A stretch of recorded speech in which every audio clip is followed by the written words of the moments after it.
Hello students. So as per our schedule, today we are going to discuss biomolecule chapter. In that biomolecule chapter, for synapses, you please thorough the NCERT textbook and what we are completed the syllabus according to the PU syllabus, that is the CBSE 12 syllabus. So you please revise that all the concepts what we discussed in earlier classes. Now today we are focusing on solving of objective questions for NEET level and CET level. So you know that biomolecules are divided into carbohydrates, proteins, vitamins and nucleic acids with including enzymes. Okay.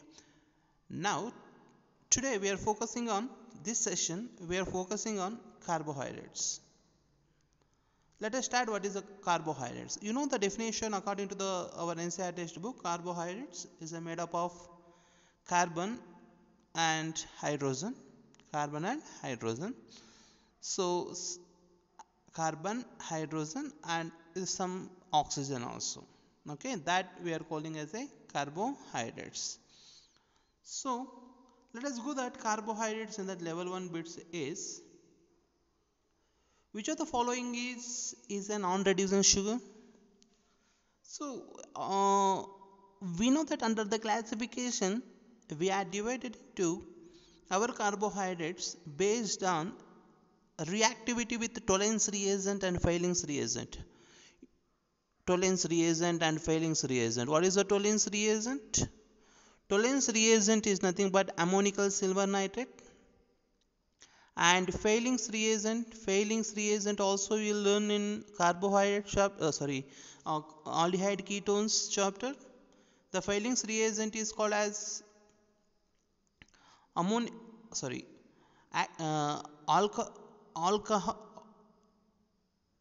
aqueous copper sulfate solution plus some amount of alkali.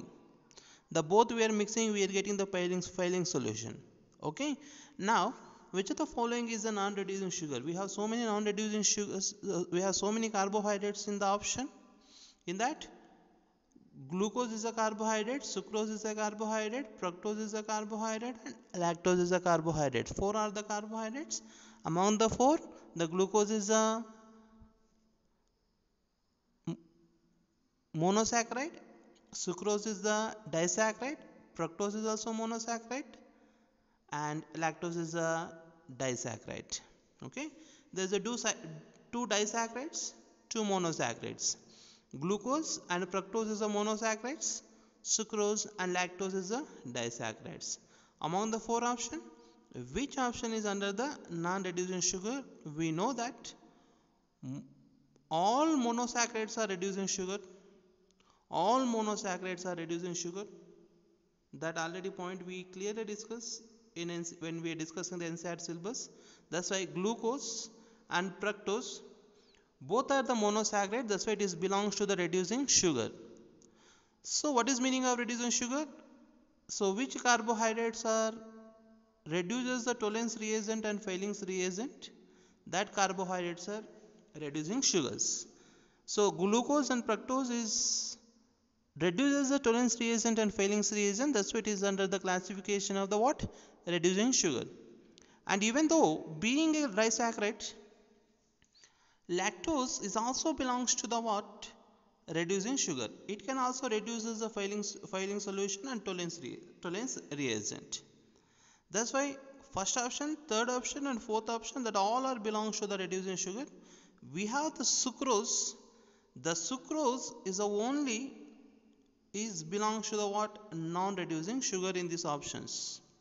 Why sucrose belongs to the non-reducing sugar? Because it cannot reduces the Tollens reagent and Fehling's reagent. Why? What is the reason? The reason is sucrose structure there is no any free aldehyde group. There is no any free functional group. That is the reason the sucrose belongs to the non-reducing sugar. The correct option is sucrose. Okay, let us go to the next question.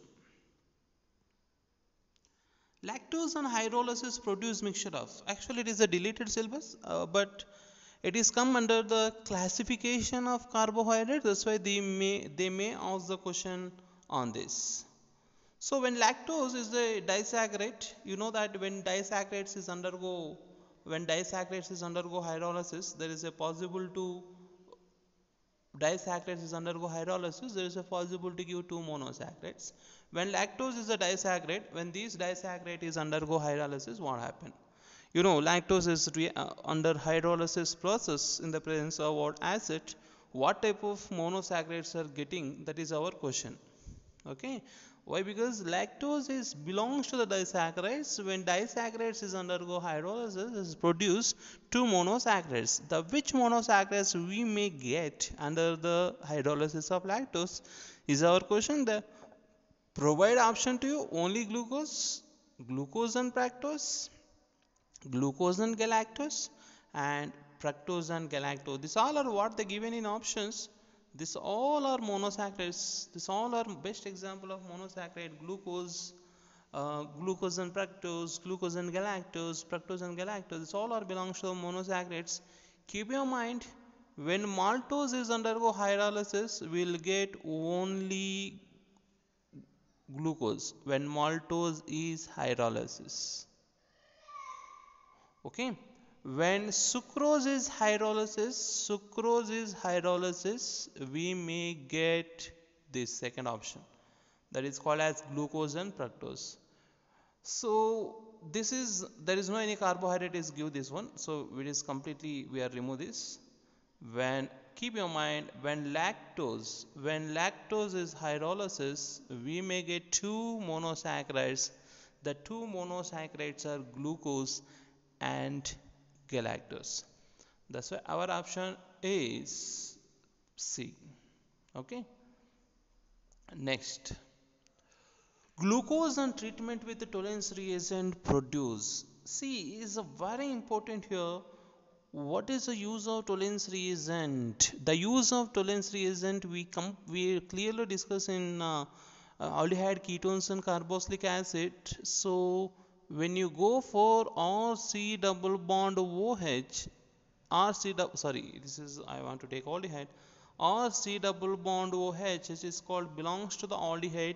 This aldehyde is reactive with the tolerance reagent. There is a formation of what? Carboxylate ion, RC double bond O minus, RC double bond O minus.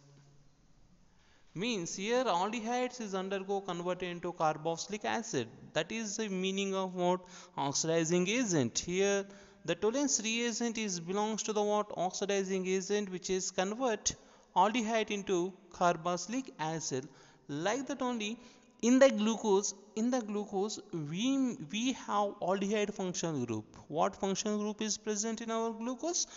Glucose belongs to the aldehyde functional group. In that glucose there is a presence of aldehyde functional group in the first carbon that we discussed in a open chain structure of glucose. When you go for open chain structure of glucose, in that open chain structure of glucose, in the first carbon only there is a presence of what? Aldehyde functional group. That's why when this glucose is reactive with tolerance reagent, there is a formation of what? One of the acid. That acid is called as gluconic acid. Keep your mind, glucose is in the glucose there is a presence of what? Aldehyde functional group. That's why glucose can be reactive with what? Tolerance reagent. Can be reactive with what? Tolerance reagent. Then we get gluconic acid. What acid will get? Gluconic acid will get. So let us go to the option glucaric acid. Next one is called as gluconic acid, saccharic acid. None of this. Where option is gluconic acid. I hope you understand. Let us go to the next one. The next one is glucose is also known as. So when you go to the NCERT textbook, in that they mention that fructose is a grape sugar. Fructose is a grape sugar. and some different common names of the different sugars will go to the lactose. Lactose is a milk sugar. Okay, now like that, there is a grape sugar is present, that is called as fructose is a grape sugar. And inward sugar, we know inward sugar is called as sucrose. Inward sugar is called as sucrose. That's why this is not our option. And next one is called as cane sugar is also sucrose. That's why it is not our option. That's why grape sugar, that is a very important. Grape sugar is belongs to the glucose. Grape sugar is belongs to glucose. Glucose is belongs to grape sugar. Let us go to the fruit sugar. When you come to the fruit sugar is very important. That is fructose. Most of the fruits which are present have fructose is the main functional group. Okay, that's why the correct option is 3. Let us go to the next one. During acylation of glucose need X moles of acetic anhydride, the value of X would be. You have to remember NCR textbook once again. In that NCR textbook, the structural elucidation of glucose is one of the main topic. So I think please remember it once again. When glucose is reactive with uh, HI, when glucose is reactive with HI, hydrogen iodide, there is a formation of N-hexane. There is a formation of what? N-hexane. So what is the use of this reaction? The use of this reaction, it is used to identify that glucose is containing 6 carbon atoms. That is the first reaction we studied in the NCERT textbooks. Okay, I don't want to go the reactions. Please just briefly I explain one by one. And the next one is second in the structural elucidation, the glucose can be reacted with what? Hydrogen cyanide. Can be reacted with what? Hydrogen cyanide. Then there's a formation of what? Cyanohydrin. Glucose cyanohydrin. This is indicate that glucose is containing glucose cyanohydrin. Glucose cyanohydrin. This indicates that glucose is containing aldehyde functional group. Is the second structural elucidation. The third structural elucidation is when glucose is reactive with 5 moles of acetic anhydride. When glucose is reactive with what? 5 moles of acetic anhydride. Acetic anhydride. Acetic anhydride. Okay, acetic anhydride. When glucose is reacted with how many moles of acetic anhydride? 5 moles of acetic anhydride will get glucoacetic anhydride. Glucoacetic anhydride. It indicates that there is a presence of what? 5 OH groups. There is a presence of what? 5 OH groups in that glucose. In that glucose, due to the presence of what? 5 OH groups, there is a 5 moles of acetic anhydride we required for reacting of what? Glucose at time of acylation. That's why the X is 5. The X is 5. That is our option is correct. Let us go to the next one. The next one is to convert glucose into saccharic acid, the reagent used as. This is a very important. When at time of structural elucidation only, when glucose is reacted with very important reagent that is called as nitric acid. When glucose is reacted with what? Nitric acid at time of structural elucidation, HN nitric acid means you know that HNO3 is belongs to the what? Nitric acid. When glucose is reacted with what? Nitric acid, there is a presence of formation of what? Saccharic acid. Saccharic acid. This is indicate that glucose is containing primary alcohol and also glucose is containing aldehyde functional group. What is the use of this reaction? This reaction is used to identify that open chain structure of glucose which is having both primary alcohol and aldehyde functional group. Next, alpha D glucose and beta D glucose, which are example of, you know that the difference when you write the Haber structure of what alpha D glucose and beta D glucose. So this is a when you write, I think very important question for CBSE questions or PUC level questions. When you write the Haber structure of alpha D glucose and beta D glucose, there only one difference we follow. Here the OH which are there in the above side, the H we are there in the below side, then it is called as alpha D glucose.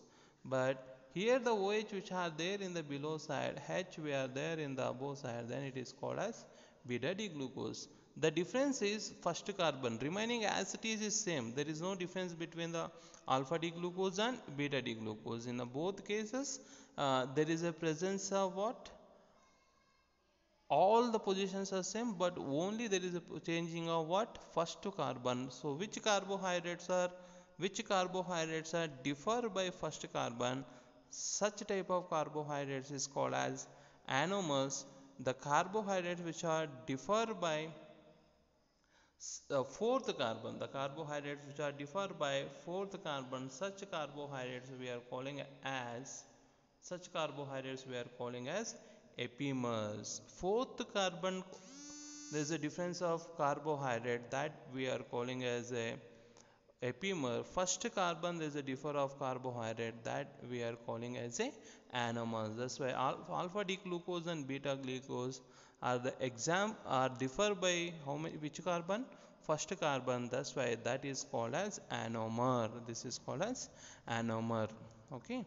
The next one is equilibrium mixture of glucose consists of 50% of alpha D and 50% of beta D, 36% of already, and this is all you have to option will get. You know that glucose is containing two types of structures. One is called as alpha D glucose, another one is a beta D glucose. Both are equilibrium with each other with 36% of alpha D glucose. This is a 36%. Beta D glucose is a what? 64%. That's why both are exist in the what? Equilibrium structure. In that more amount which are there in the towards beta D glucose, less amount is there towards the what? Alpha D glucose. Next one is 5-member ring structure of fructose is known as, okay, you know that 6-member ring of glucose having 6-member ring, this is called as 6-member ring. That's why this we are calling as a pyranose structure. Glucose having 6-member ring, that's why it is a pyranose structure. But when you go for fructose having 5-member ring, that's why it is called as furanose structure. That is why it is called as furanose structure. So pyranose structure is a 6-member ring, furanose structure is a 5-member ring. Okay, so that's why this is called as tell me 5-member ring structure of fructose is known as, it is called as furanose structure. That is called as second option is correct. Next one is the open chain structure of glucose was proposed by, cyclic structure of glucose which are proposed by Haworth. The open chain structure of glucose which are proposed by the great scientist, that scientist we are calling as Bayer. Bayer is a great scientist which are proposed the open chain structure of the glucose. Next, the reversible isomerization of glucose is known as, okay, it's a very important reversible isomerization. What is meaning of reversible isomerization? Reversible isomerization is nothing but the glucose which are converted into what? Another isomer. Okay, glucose is the best, another isomer is fructose. When glucose which are try to convert into another isomeric form, that is called as fructose, in that there is a one rearrangement will occur. That rearrangement we are calling as Curtius rearrangement. Which rearrangement is called as Curtius rearrangement. This is a very important for competitive questions. Let us go very important. Glucose reduces Fehling's reagent 2. So you know that Fehling's reagent is called as copper sulfate. In that the copper sulfate copper oxidation state is +2. When this copper sulfate can be react with what? Glucose, it is undergo reduces. What is meaning of reduces? Reduces nothing but what? Gaining of electrons. It is gained by 2 electrons. It is gained by 2 electrons are converted into what? Copper solid. That's why glucose can be reduced with failing solution. Failing solution is majorly containing of copper sulfate solution, which is copper is plus 2 oxygen instead. When then it is take the 2 electrons and convert it into what? Copper. Okay na? So that's why then it is a mixture of copper, and also there is an answer for this one is it is a reddish brown color formation of what? Cuprous oxide. This means cuprous oxide, CuO. Sorry, there is a formation of cuprous oxide. Thank you so much. We will continue the remaining questions in the next class.